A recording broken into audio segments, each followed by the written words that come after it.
जलवायु परिवर्तन के दौर में हिमालय, इस पर ये व्याख्यान होगा।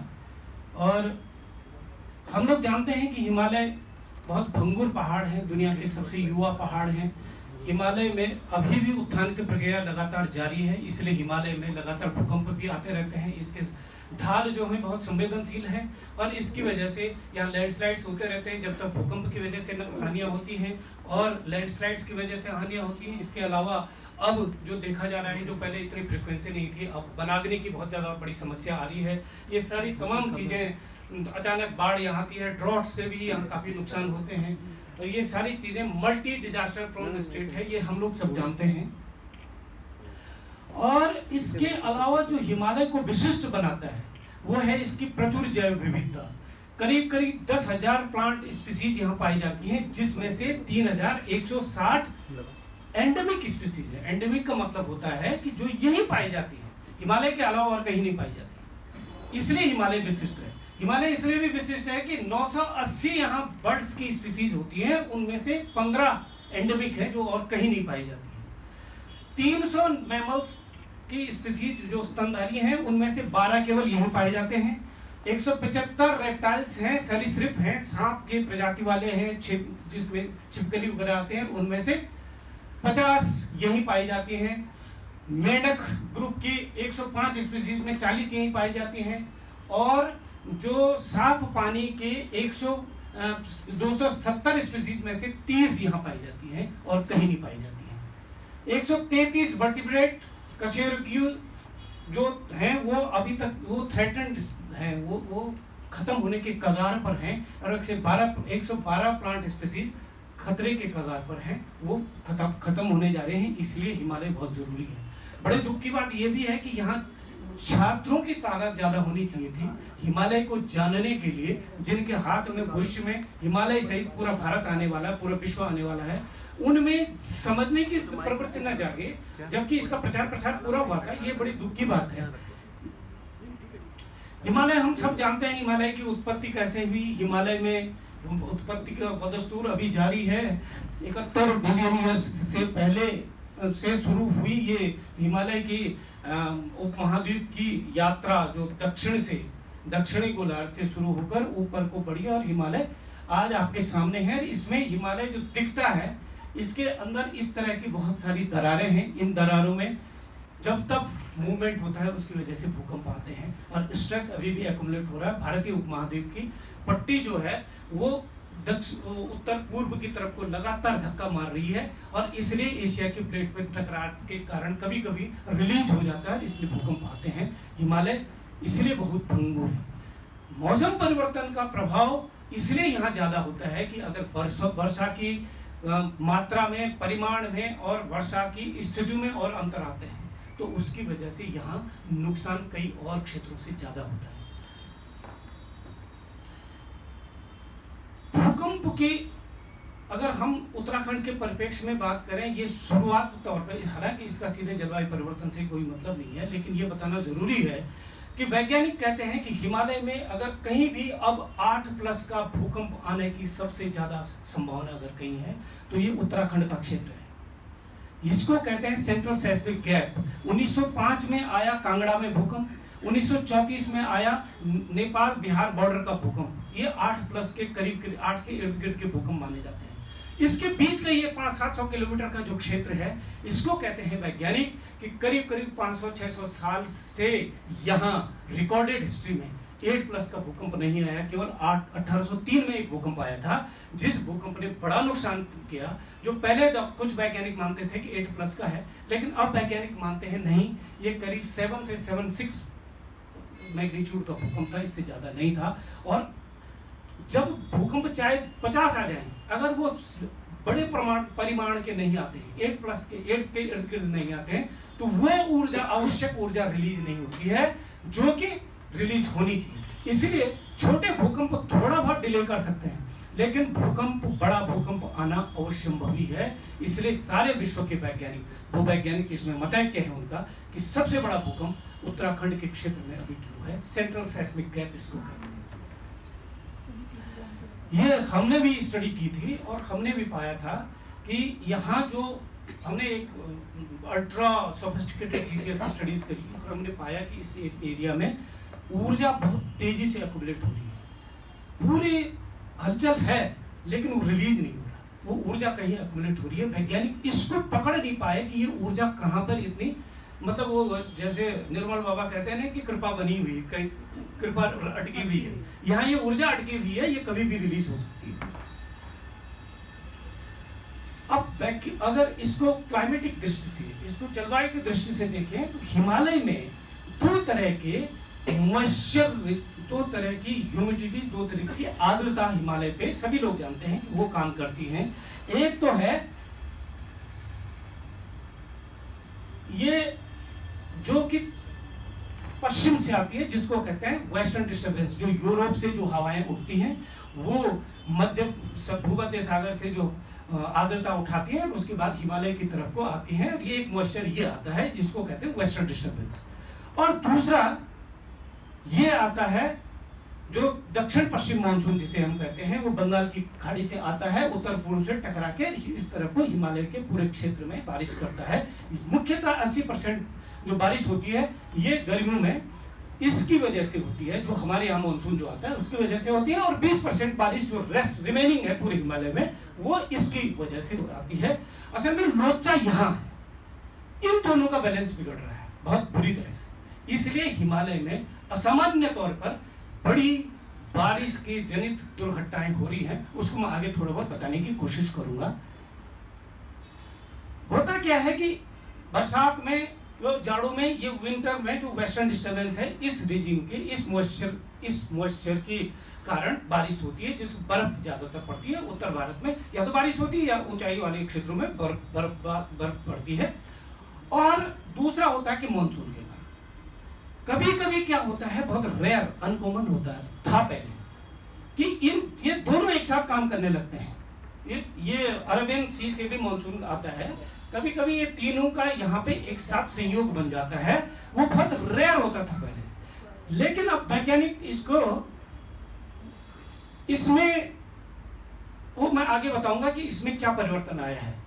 अब हम इसको अगर दूसरी दृष्टि से देखें, मैं इसको गंगा पर ऋषिकेश से हम एक लाइन खींचते हैं और हम पहुंच जाते हैं मलारी बद्रीनाथ तक। इस लाइन पर अगर हिमालय को काटें हम और एक तरफ का हटा के और तब दूसरी तरफ उसको देखें तो हम देखते हैं कि जो प्रोफाइल बनती है, जो पहले मैदान, फिर पहाड़, यहाँ पर ऊंचा पहाड़, और फिर यहाँ पर जाके बड़ा ऊंचा पहाड़, सडन एब्रप्ट। आप यहीं से भी अगर उत्तर की तरफ जाएंगे सीधे पहाड़ खड़े दिखते हैं, नीचे की तरफ मैदान है। ऋषिकेश से जाएंगे उत्तर की तरफ देखें नरेंद्रनगर का खड़ा पहाड़। ऐसे ही आगे जाके जब हम अगर अलकनंदा वैली में जाएं तो हेलन पे इस तरह की स्थिति बनती है कि एब्रप्ट वहां से फिर उच्च हिमालय क्षेत्र, इसको कहते हैं लेसर हिमालय।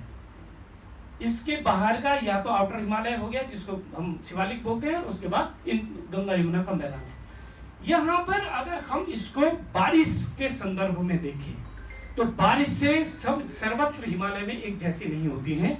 एक हाई आता है यहाँ पर टकराते हैं, क्योंकि ओरोग्राफिक बैरियर पहाड़ से टकरा कर जो वेस्टर्न डिस्टर्बेंस आती है, जो दक्षिण पश्चिम मानसून की हवाएं आती है वो उसी पर टकराती है। इसीलिए लैंसडाउन हो गया, नैनीताल हो गया, मसूरी हो गया, देहरादून हो गया, यहाँ बहुत बड़ी तादाद में बारिश होती है।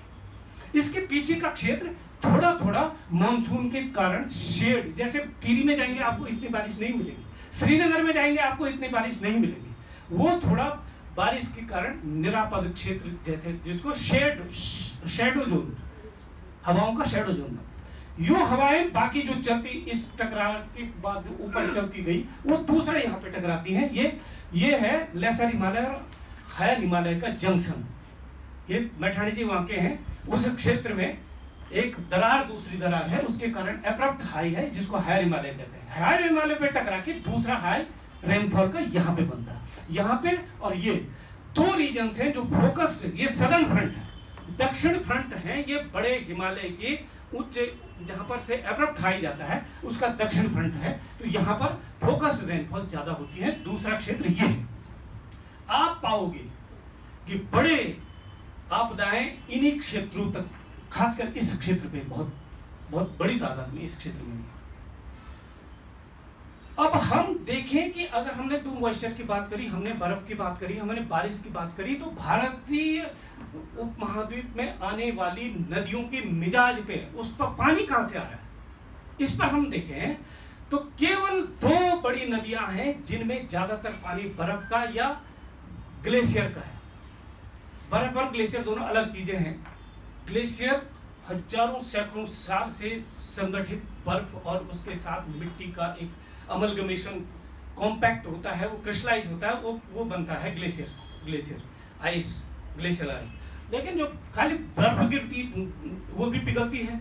इन दोनों का सबसे ज्यादा योगदान पानी में, नदियों में, एक तो सिंधु में, इंडस, जिसमें कि 60% से ऊपर है ये। दूसरा है ये सतलुज में। सतलुज और इंडस में, दोनों में पानी का मैक्सिमम कंट्रीब्यूशन है ग्लेशियर के पानी का, और बारिश के पानी का कम है। लेकिन दूसरी तरफ आप हमारी गंगा पे आओ, गंगा में करीब करीब 10-12% एवरेज, उससे ज्यादा नहीं है ग्लेशियर कंट्रीब्यूशन। तो एक बात तो आप सरसरी तौर पर यह भी कह सकते हैं कि अगर कल के दिन गर्मी के कारण पहाड़ के, हिमालय के अगर ग्लेशियर पिघल गए तो ज्यादातर नदियों पर कोई डिस्चार्ज में कोई बहुत बड़ा अंतर नहीं आने वाला है। ये तो आप तात्कालिक तौर पर केवल इंडस और सतलुज के अलावा इसमें आप एक इंफ्रेंस ये निकाल सकते हैं। बात इतनी हालांकि सिंपल नहीं है। अब एक दूसरी बात जो पिक्चर, जब हम कहते हैं कि पिघलने से, ग्लेशियर पिघलने से क्या अंतर आएगा, ये अभी एक पेपर आया है, ये 2021 में साइंस में एक पेपर आया है, ये रोमेन एट ऑल में। इन्होंने पूरे विश्व में पिछले 20 साल में ग्लेशियल कवर में आए अंतर का अध्ययन किया है, ग्लेशियल पूरे वैश्विक स्तर पर। और इन्होंने पाया है, जो मुझे तो लगता है कि बहुत एग्जिजरेटिव पिक्चर है, लेकिन इन्होंने रिमोट सेंसिंग के बेसिस पे हर ईयर का डाटा वो करके साइंस में पेपर आया है, ऐसे नहीं आ सकता है। और ये देखिए कि ये इधर नॉर्दर्न अमेरिका और इधर ग्रीनलैंड और इस एरिया में ये देखते हैं कि करीब 66% तक ग्लेशियर कवर में कमी आ गई, 66% का। हिमालय का अगर हम यहाँ पे देखें तो ये करीब करीब जो सेंट्रल ये हिमालय में 6.9% हिमालय में कमी वो कहते हैं ग्लेशियर कवर में आ गई है। ग्लेशियर कवर नहीं भी होगा, ये बहुत मुश्किल होता है ग्लेशियर कवर और आइस कवर को डिफरेंशिएट करना। तो आइस कवर में इतनी कमी आई है, एक ही डेट के डाटा पिछले 20 साल का। इसमें एक बात ये भी होता है ना कि गर्मी में अगर देखो तो दूसरी स्थिति आएगी, जाड़ों में देखो तो दूसरी स्थिति आएगी। कम से कम आइस कवर का अंतर, टोन चेंज जो उसमें, अगर हम एक ही तिथि पे 15 अगस्त 1920, 2020, 2019, 2018 एक ही तिथि में नहीं देखेंगे हम, तो चीजों का इन्फ्लुएंस इस तरह से नहीं निकाल पाओगे। तो उन्होंने इस तरह से किया है कि एक ही टाइम के डाटा हर साल की जो उपग्रह के पिक्चर हैं उनको देखा, उसके आधार पर इतना बड़ा पेपर ये छापा है। ग्लोबल स्तर पर ऐसी स्थिति आई है, जो ग्लोबल एवरेज है वो ये इतना, वो कहते हैं कि इतना कवर कम हो गया है। ये बड़ी अलार्मिंग सिचुएशन है अगर ऐसा है तो। अब उसका असर हिमालय पे क्या होता है? जब हम ये जानते हैं कि पूरे वैश्विक विश्व में गर्मी बढ़ रही है, तो ये एक पेपर आया है नेचर में 2020 में, बड़ी प्रतिष्ठित पत्रिका है। ये कहते हैं कि अगर विश्व में प्रति दशक तापमान वृद्धि की दर 0.16 डिग्री सेंटीग्रेड है, तो हिमालय में 0.32 डिग्री सेंटीग्रेड है। हिमालय दुगुनी रफ्तार से गर्म होगा। चिंता की बात यहां है। दूसरी बात यह है कि हिमालय में बारिशों का मिजाज अप्रत्याशित रूप से परिवर्तित हो रहा है। वो 2 चीजों में परिवर्तित हो रहा है। एक तो पहले जहां बारिशें नहीं होती थी वहां बारिशें ज्यादा ऑब्जर्व की जा रही हैं। 2010 में लेह लद्दाख बह गया, 2013 में। और दूसरा क्या हो रहा है कि जब बारिश होती थी तब नहीं हो रही है, तो उससे पहले हो रही है तो बाद में हो रही है। 2010 में 16-17 जून, एक हफ्ता पहले मानसून। 2021 में अक्टूबर के 3rd वीक में, 2022 में अक्टूबर के 3rd वीक में ये कुमाऊं में आपने देखा होगा। दूसरी बात ये है कि जहां बहुत ज्यादा बाढ़ों की हिस्ट्री नहीं है, 2023 में आप देखिए हिमाचल की क्या हाल हुई है, वहां इतनी हिस्ट्री नहीं थी। इसी तरह से आप सिक्किम की बात देखिए, इस बहुत ही लेट सितंबर में आपने देखा कि सिक्किम में फ्लैश फ्लड आ गए हैं। ये बड़े विचित्र परिवर्तन आ रहे हैं हिमालय में, इसलिए ये घटनाएं बहुत सोचनीय है। एक बात यह भी है कि हिमालय के लगभग 15,000 ग्लेशियर्स में से लगभग सभी ग्लेशियर्स पीछे जा रहे हैं, कुछ ग्लेशियर्स को छोड़ के, जिसको कहते हैं कराकोरम एनोमली। कराकोरम क्षेत्र के कुछ ग्लेशियर एडवांस कर रहे हैं। बहुत सारी थियरीज उस पर चले, बड़ी कंट्रोवर्सी चल रही है, पर अभी तक हम इस बात पे नहीं आ पाए कि ऐसा क्यों हो रहा है, लेकिन ये मिजाज है, मतलब एक बात है। पर बाय एंड लार्ज ऐसा हो रहा है कि ग्लेशियर पीछे खिसक रहे हैं।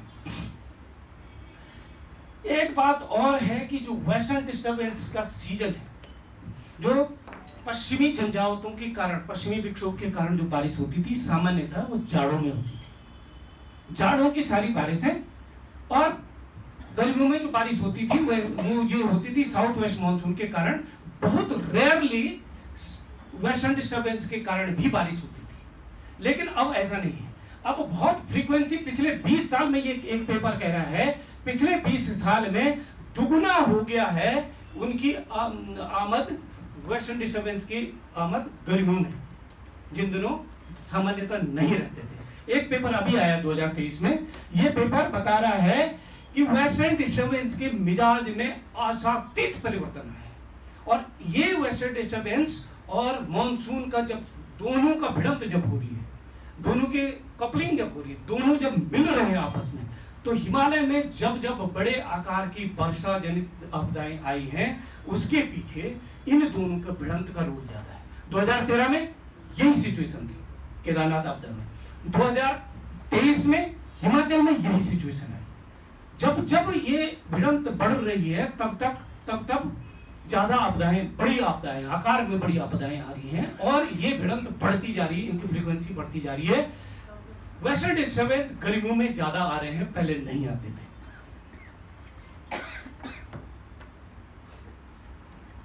अब दूसरा मैंने कहा कि जो गर्मी के कारण है ग्लेशियर पीछे खिसक रहे हैं। एक बात तो यह है कि ग्लेशियर पीछे खिसक रहे हैं, ये कोई ऐसा नहीं है कि ये हाइपोथेटिकल बात है, ये आप ग्राउंड जीरो पे देख सकते हैं कि आपको लग जाएगा कि ग्लेशियर पीछे खिसक रहे हैं।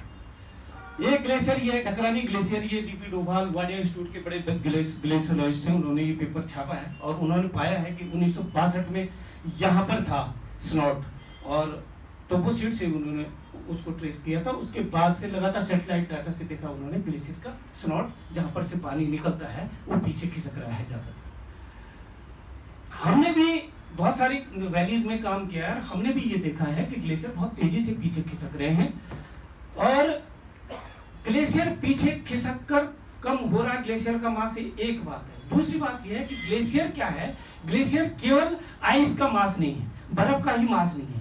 ग्लेशियर होता है आइस और अर्थ मटेरियल, जो वहां का पत्थर, कंकड़, पत्थर, मिट्टी है, उसके साथ मिला हुआ एक मिक्सचर होता है, वो ग्लेशियर होता है, वो खिसक रहा होता है।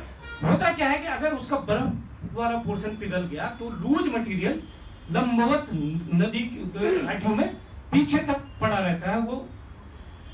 अब दूसरी बात क्या है कि ये तो मैंने कह दिया कि ग्लेशियर पीछे पिघल गया, और उनका लूज मटेरियल जिसको मोरेन कहते हैं वो वही पड़ा।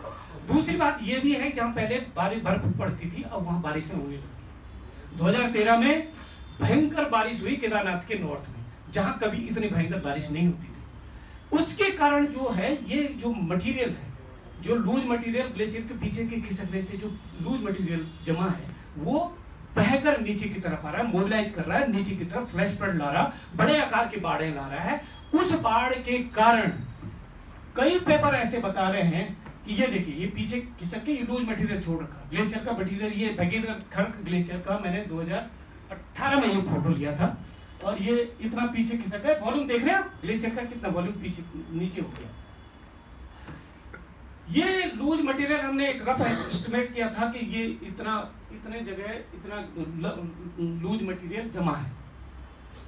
और एक पेपर है जो 2021 में नेचर जियोसाइंस में आया है। ये पेपर हिमालय के बड़े डाम, जो उच्च हिमालय क्षेत्र में खासकर, उन पर एक बड़ा प्रश्न चिन्ह लगाता है।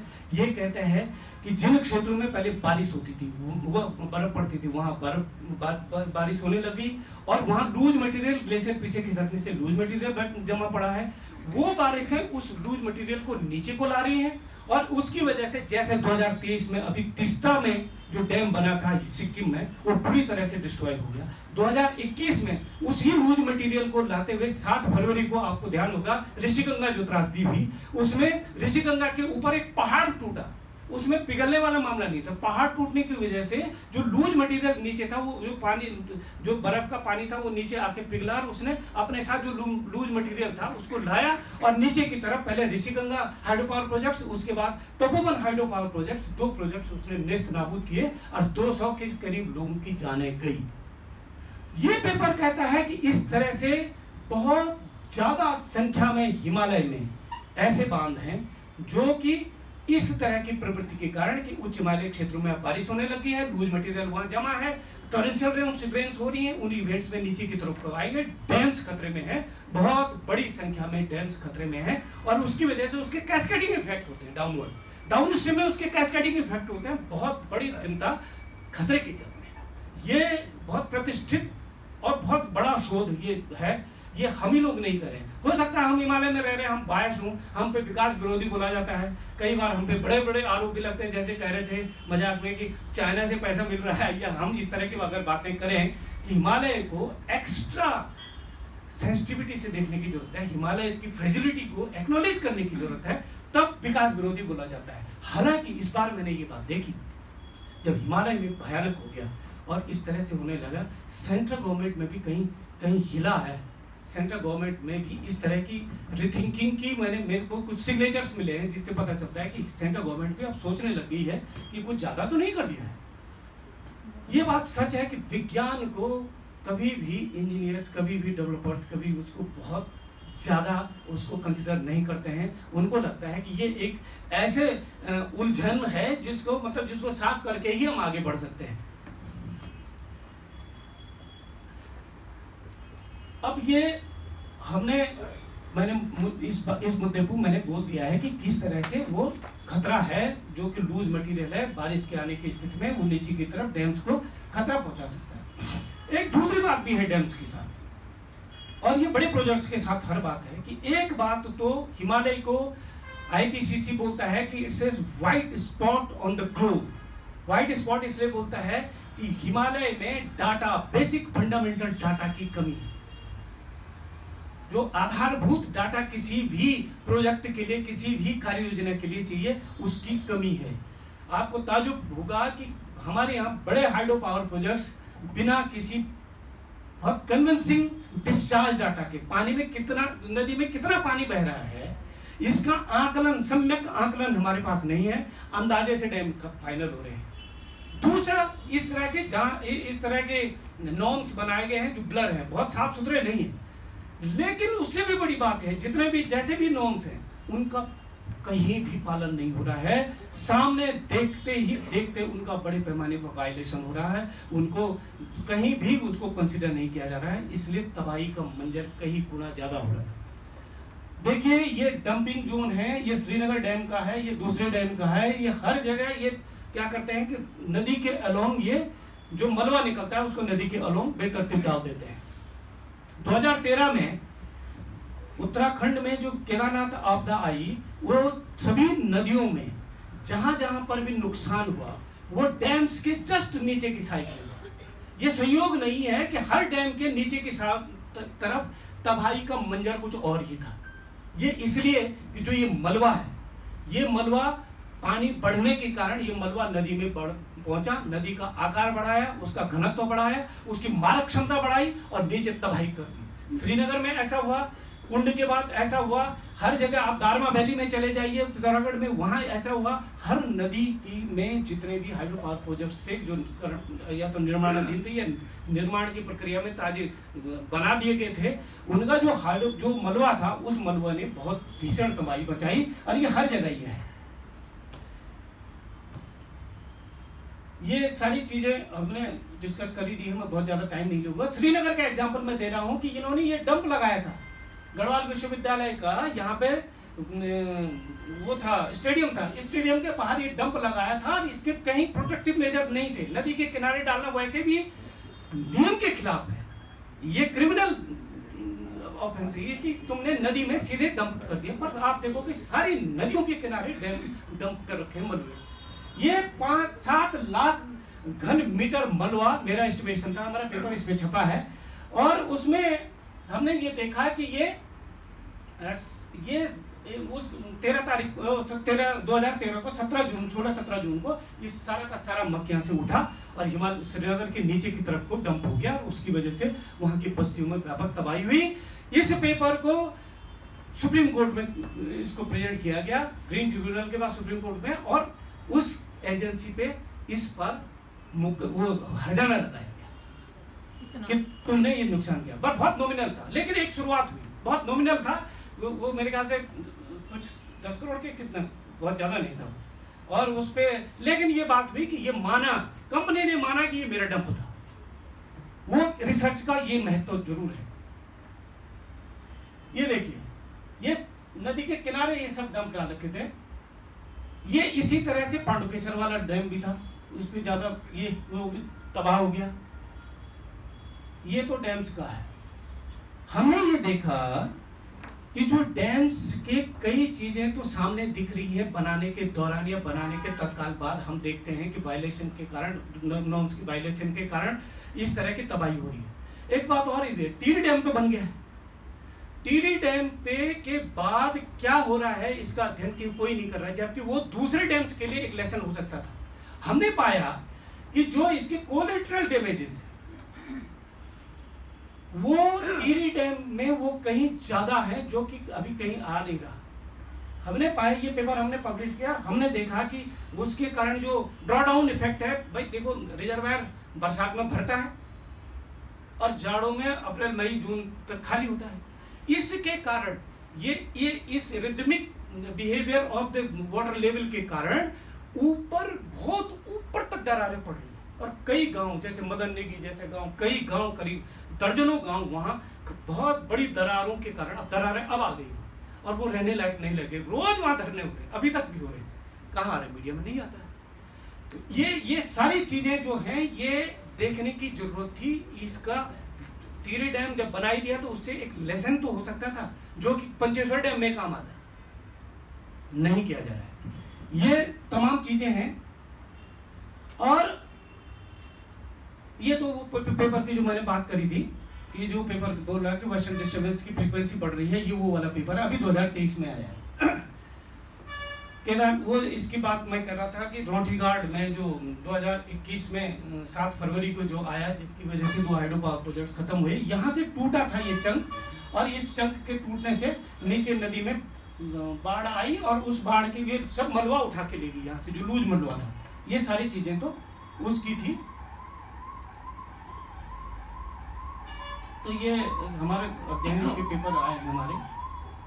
अब दूसरा जो महत्वपूर्ण बात है, जो पहाड़ में डैम्स के कारण, जो मैं कह रहा था कि बहुत ज्यादा मलबा, प्राथमिक जो महामारी है डैम्स की वो मलबा तो है ही है। उसके अलावा जो सड़कें हैं, मेरा एस्टिमेशन ये है कि पूरे हिमालय में पिछले 20 साल में जितनी भी सड़कें बनी हैं, उन्होंने करीब करीब पहाड़ी ढालों पर 1000 करोड़ घन मीटर मलबा डाल दिया। अकेले उत्तराखंड में 300 करोड़ घन मीटर मलबा उत्तराखंड की स्टेट गवर्नमेंट ने जो रोडें बनाई है, 45,000 किलोमीटर सड़कें बनी हैं पिछले 22-23 साल में। इसमें 1 किलोमीटर सड़क बनाने में हिमालय में, पहाड़ में 30 से 60 हजार घन मीटर मलबा पैदा होता है। इस तरह से करीब करीब हम 200 से 300 करोड़ घन मीटर मलबा हमने केवल सड़क बनाने से ढालू में डाल दिया है। इसीलिए ऐसे ही थोड़ी है, हर साल 2000 के बाद हर साल जो फ्लैश फ्लड के कारण, बाढ़ों के कारण, नदियों में आए खतरे के निशान से ऊपर जाने की प्रवृत्ति हर साल बरसात में बढ़ती जा रही है। आप देखिए 1970 में अलकनंदा में बेलाकोची त्रासदी आई थी, जिसमें नदी खतरे के निशान से बढ़ी थी, ऊपर आई थी। उसके बाद 1997-98 में आई, जब मध्यमेश्वर घाटी में जब बाढ़ आई थी 1998 में। जिसमें कि 107 लोग वहाँ मरे थे और मालपा त्रासदी जिस साल हुई थी, जिसमें वो मंदिरा बेदी क्या क्या थी उसका नाम, वो भी डेथ हुई थी उनकी 70 के बाद 1997। और उसके बाद आप लगाइए 2007, 2008, 2013, 2018, 2010, 2023, 2022, हर साल नदी एक आध दिन खतरे के निशान के ऊपर आ रही है। क्यों हो रहा है सर? बारिशों के मिजाज में मौसम परिवर्तन भी हो रहा है, सब कुछ हो रहा है, लेकिन इतने तेजी से बदलाव थोड़ी आया। ये इसलिए आया है कि जो मलबा है वो पानी के साथ मिलकर वॉल्यूम बढ़ा दे रहा, आकार बढ़ा दे रहा, उसके घनत्व बढ़ा दे रहा, उसकी मारक क्षमता बढ़ा दे रही है। ये सब चीजें हो रही है। ये पहाड़ की वनस्पतियों का नुकसान, बायोडाइवर्सिटी का नुकसान इन सड़कों ने इतने बड़े पैमाने पर किया है। यहाँ जो सबसे बड़ा इंजीनियर, रोड बनाने वाला सबसे बड़ा इंजीनियर है, वो है हमारा जेसीबी का ड्राइवर, जो ये तय करता है कि अलाइनमेंट कहां से जाएगा, उखाड़ा और डंप कर दिया स्लोप में। वो तय करता है यहाँ पे हार्ड रॉक आ गई, वो नीचे ले जाने का। ये सबसे बड़ी बात है, सड़कें चाहिए। अब उसके बाद ये दूसरी आपदा तो ये है, ये हाईवे प्रोजेक्ट, ये चारधाम वाइडनिंग प्रोजेक्ट। आप देखिए, आपने चौड़ी रोड क्यों बनाए कि ज्यादा ट्रैफिक एकोमोडेट हो सके, ज्यादा ट्रैफिक आ सके। इसका मतलब ये हुआ कि होना तो ये चाहिए था, जैसे चौड़ी रोडें बनी वैसे जाम नहीं लगना चाहिए। जाम इस साल तो पूरा पहाड़ एक तरह से बंधक बन गया था, इतना जाम लगा यात्रा में। कहीं से भी कोई, किसी के अगर हार्ट पे प्रॉब्लम हो गई जोशीमठ, गोपेश्वर में, जोशीमठ में, और उसको आना है, क्योंकि ऋषिकेश से नीचे पहले ऊपर तो कहीं मैनेज हो ही नहीं सकता, वहां तक लाने के लिए हर जगह जाम ही जाम। कहाँ जाएगा लोकल, कहाँ जाएगा? तो ऐसा क्यों हुआ? चौड़ी रोडें बन गई तो सुगमता से आ जाना चाहिए था, ज्यादा ट्रैफिक अकोमोडेट किया। हुआ ये कि रोडें तो चौड़ी बना दी, लेकिन जब ट्रैफिक ज्यादा जाएगा तो कहीं रुकेगा भी तो आपके पास कहीं भी टाउनशिप में, कहीं भी पहाड़ों में एक ऐसी जगह, कोई एक जगह भी नहीं है जहां पे 2000, 3000, 150, 500, 600, 1000 गाड़ियां खड़ी कर सको। तो गाड़ियां कहीं ना कहीं तो रुकेंगी, इसलिए सड़कें पार्किंग बन गई, सड़कें ही पार्किंग बन गई, इसलिए जाम बजाय उल्टा हो गया। चौड़ी सड़कों से जाम से निजात मिलनी थी, चौड़ी सड़कों ने पहाड़ को नरक बना दिया जाम से। सैटरडे संडे को जाइए जरा यहाँ से ऋषिकेश से जरा पहाड़ की तरफ को जाइए। ऋषिकेश नटराज चौराहे से और मुनि की रेती शिवपुरी तक क्रॉस करने में 4 घंटे लगेंगे आपको, और वहां से वापस आते हुए 4 घंटे लगेंगे। मतलब ये अजीब टाइप का हो रहा है, मतलब कि आप डेवलपमेंटल मॉडल, डेवलपमेंट का कोई प्रोजेक्ट कंसीव कर रहे हैं और आपके उसकी कंसिक्वेंसेस का सोच भी नहीं रहे। जब पैसा बहुत ज्यादा इंपॉर्टेंट हो जाता है तब ऐसी स्थितियां आती हैं।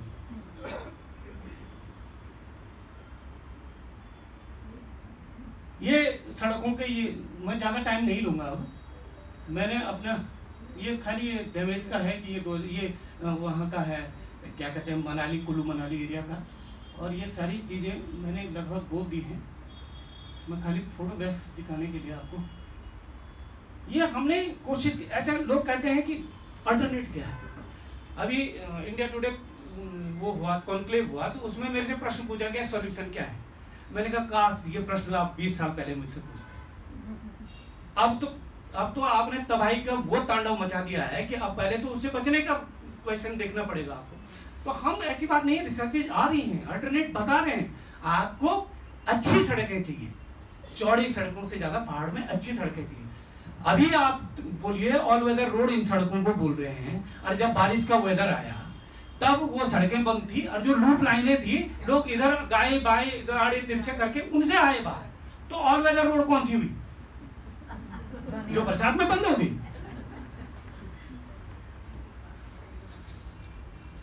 अब जोशीमठ वाला मैं इस पे जरा फोकस लाना चाहता था, लेकिन मैं जानता हूं टाइम नहीं है ज्यादा। लेकिन ये देखिए कि जोशीमठ ये पूरा का पूरा एक तो लैंडस्लाइड जोन में बसा हुआ है। इतने सारे रीजन्स हैं जो ऑलरेडी सबसाइड कर रहे हैं। ये फ्रैक्चर्स है, इसमें ये लिनेमेंट्स हो सकता है, ये दरारें, ये लैंड्स वो हो, फॉल्ट्स भी हो। और दूसरा, इसमें ड्रेनेज की कोई, ड्रेनेज डेड हो रहे हैं बीच में, नेचुरल ड्रेनेज भी डेड हो रहे हैं, ब्लॉक कर दिए गए हैं। और जो घरों का जो है, जो डोमेस्टिक वाटर है, उसका कोई निकासी की व्यवस्था नहीं है। कैरिंग कैपेसिटी जब लैंडस्लाइड जोन है उसमें आपको पहले कैरिंग कैपेसिटी डिसाइड करनी चाहिए। इतने मकान बन सकते हैं, अनकंट्रोल है सारा सब कुछ।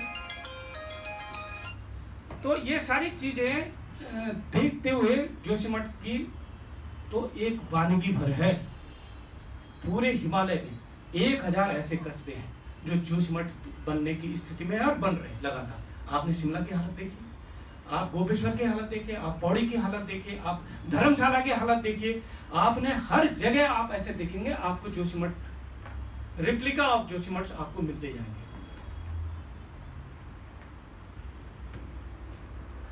ये जोशीमठ की देखिए ना, ये 1850 का जोशीमठ है।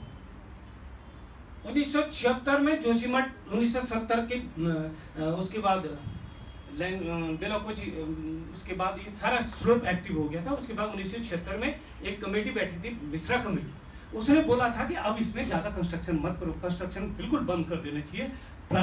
और जो यहाँ के बड़े बड़े बोल्डर्स हैं लैंडस्लाइड के, पुराने लैंडस्लाइड में बसा हुआ है, उसको हटाओ मत। सबसे पहले गई वहाँ आर्मी, ITBP, सबसे ज्यादा ब्लास्टिंग उन्होंने वहां करी, उनकी देखा से कि लोगों ने करी। और सारी आज ये है कि जोशीमठ आज तबाही, जोशीमठ को तबाह होने से कोई नहीं बचा सकता। ये दिख रहा था, कोई बात नहीं, अब मेरा लेक्चर भी समाप्त है। इसी तरह से ये है कि मैं ये कह रहा हूँ कि पहाड़ को देख के संवेदनशीलता हर स्तर पर होनी चाहिए। ये केवल सरकारों का मामला नहीं है, जनता को देखना पड़ेगा। और हिमालय का जो पूरा परिदृश्य है, हिमालय केवल यहाँ के लोगों को, जो यहाँ के बासिंदे हैं, उनको प्रभावित नहीं करता है। हिमालय के डैम्स के कारण, हिमालय में बढ़ रही प्रवृत्ति, इस तरह के एक्टिविटीज के कारण रिवर्स का जो प्लेन कनेक्शन है वो डिस्टर्ब हो रहा है। उसकी वजह से बायोडाइवर्सिटी हो सकता है कि कल के दिन गंगा यमुना के मैदान की फर्टिलिटी बहुत बुरी तरह से उसको प्रभावित हो जाए, निगेटिव प्रभाव पड़े और भूखमरी के कगार पर पूरा देश आ जाए। जो गंगा का यमुना का मैदान पूरा देश को आज पेट भर रहा है, कल के दिन ये डैम्स, ये अभी ऐसी रिसर्चेज आई, मैं अपनी तरफ से नहीं बोल रहा हूँ, मैं दिखाता आपको कि ऐसी रिसर्चेज हैं जो बोल रही हैं कि जो ये कनेक्शन है ये पूरी तरह से दिख रहा है डाटा में कि बहुत प्रभावित हो गया है। ये सारी चीजें हैं। मुझे धन्यवाद मैं दूंगा। और खासकर मैं दिनेश प्रताप जी से तो मेरा काफी अच्छा परिचय था, कुलशेर साहब को एक बार मैं मिला था, पर ये मैं जानता हूँ वो दोनों बहुत शानदार व्यक्तित्व थे, बहुत एक्टिव थे और साइंस को जनता के बीच में ही सही साइंस हो सकता है, इस बात के पक्षधर थे। मुझे आप लोगों ने बोलने का मौका दिया। और कुछ रह गया क्या? लास्ट स्लाइड तो पूरी कर ही दो।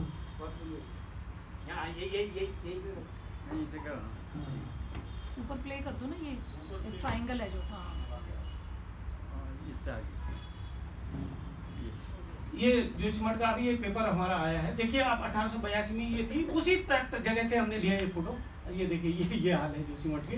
जोशीमठ में 5, 6, 7 मंजिले, मतलब हद हो गई उस टेरेन में, और कोई रोकने वाला नहीं, कोई पूछने वाला नहीं। ये सारी चीजें हैं और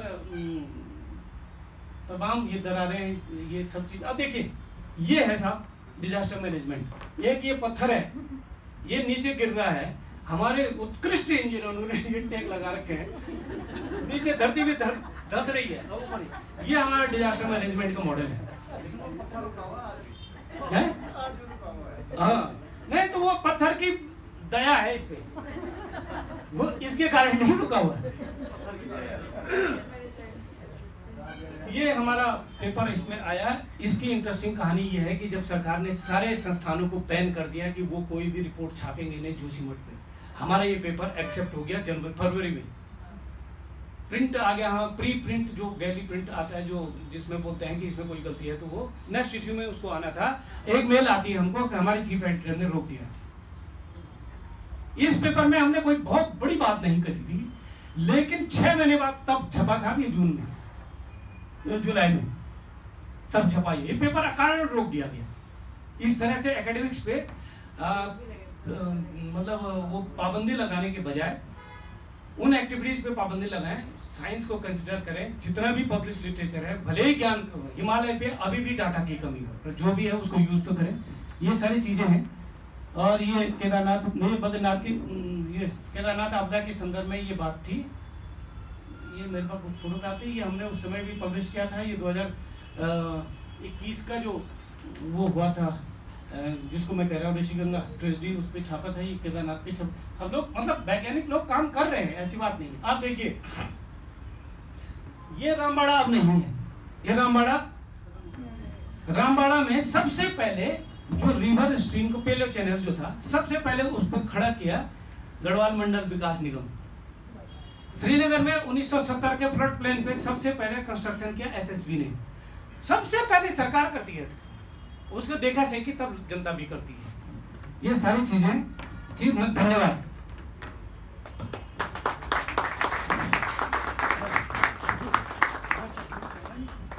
थैंक यू।